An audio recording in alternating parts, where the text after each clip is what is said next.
In today's video, I'm going to teach you how to add music to Google Slides presentations.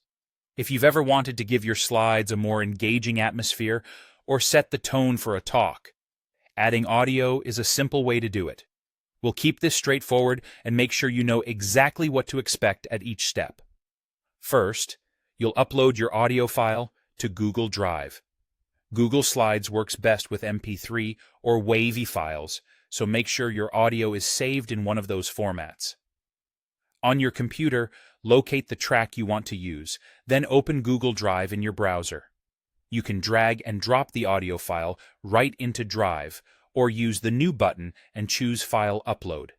If you're organizing a larger project, consider placing the file in a clearly named folder so it's easy to find later. Wait for the upload to finish completely. You'll typically see a progress indicator, and when it's done, the file will appear in your drive. If you need to confirm, click it once to preview and ensure the audio plays properly.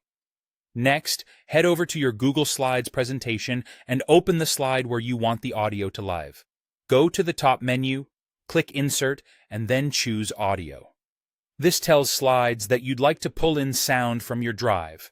A panel will appear, showing audio files available in your account. If you organized your upload, you can switch to the My Drive tab and navigate to the folder you used, or search by the file name to find it quickly. Finally, select your audio file from Drive and insert it. When you do, a small speaker icon will appear on your slide. That icon represents the audio element. You can click and drag it to place it anywhere that makes sense visually for your layout, and you can resize it so it's unobtrusive or more obvious for presenters. Click the icon to preview the sound and confirm the right file is attached.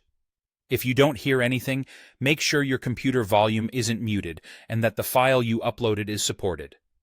Keep in mind that the audio plays from the file stored in Drive, so it's a good idea to keep it in the same location in your Drive to avoid any missing links later. And that's it. Upload your audio to Drive, insert it in Slides, and select it to place the speaker icon. With those steps, your presentation gains a clear audio element you can position and preview, helping you set the right mood and deliver a more dynamic experience.